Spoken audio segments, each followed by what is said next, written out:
you to think up and build solutions for smart electricity, smart education, smart healthcare, smart agriculture, smart artisanal delivery services, smart manufacturing, and indeed the collection of government revenues.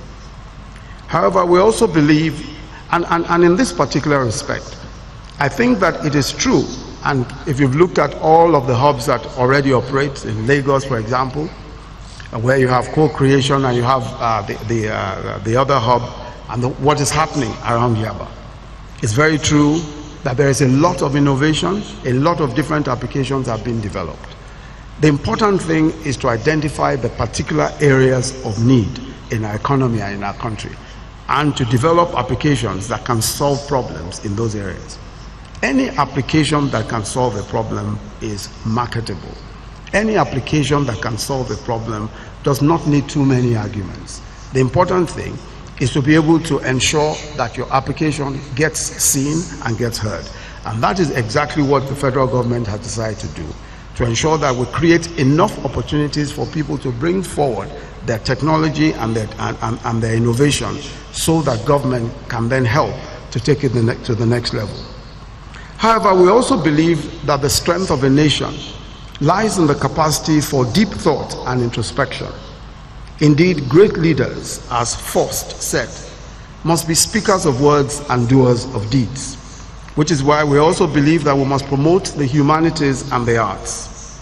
My office will be giving a little Nobel for the best piece of poetry with a local theme and the best inspirational short story on Nigeria. Both awards are to be made as part of the Independence Day celebrations.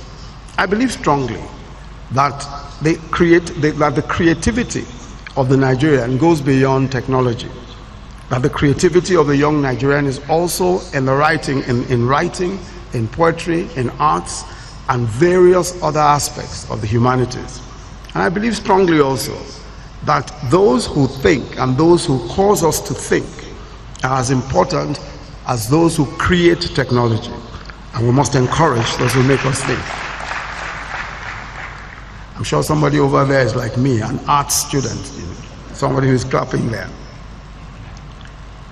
Which is why, however, we also accept that we must at this time encourage everyone who has a talent, who wants to render some kind of service or the other. Creating jobs, as you know, cannot be an easy task. All over the world there are problems with job creation, all over the world. But Nigeria can do much better. We can do far better than we've done. And I believe very strongly that in the next few months, in the next few years, we will see a much more deliberate effort to create opportunities and to create jobs. As I close, let me say that our nation stands at the threshold of greatness, but our manifest destiny cannot be secured on a platter of gold. There is a status quo. There is an old way of doing things, where corruption was tolerated and was even celebrated, where a public officer who steals resources meant to build hospitals and schools can say they are persecuting me because I'm from the Southwest. Oh, they are persecuting me because I'm from the Northeast, or because I'm a Christian, or because I'm a Muslim. There is a status quo where those who have stolen more money than even the country's external reserves now fight back through the media and economic sabotage and attempts to bribe law enforcement agents. There is a status quo which promotes ethnicity and religion to advance personal causes and cover wrongdoing. It is from the shackles of this status quo that we must liberate our country. But how? We need a new tribe.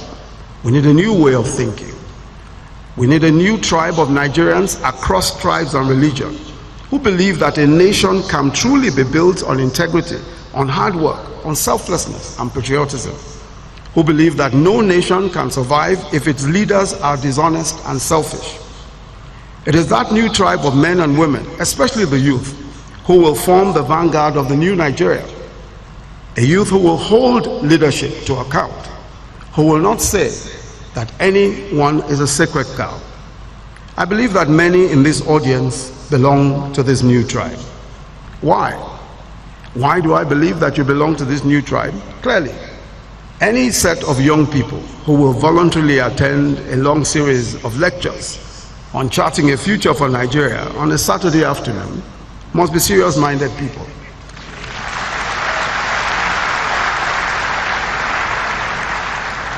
These are clearly not men and women who have lost hope or who have given up. I'll end with a story. A few weeks ago, an old friend of mine came to visit me at the villa. It was his first time anywhere near or close to Aso Rock, as he told me. And as he was about to leave, he looked around and said, Aso Rock. So this is where they share our money. But let me ask you today to please change that perception. It's a new day in Aso Rock. Today,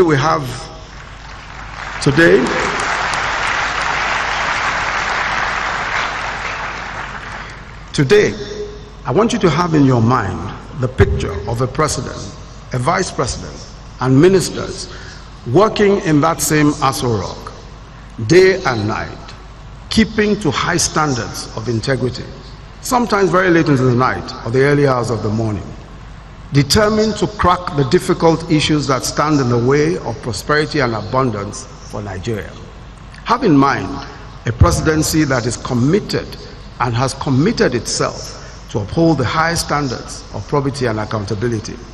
Have in mind a presidency that will certainly, without a doubt, keep its promises. God bless you.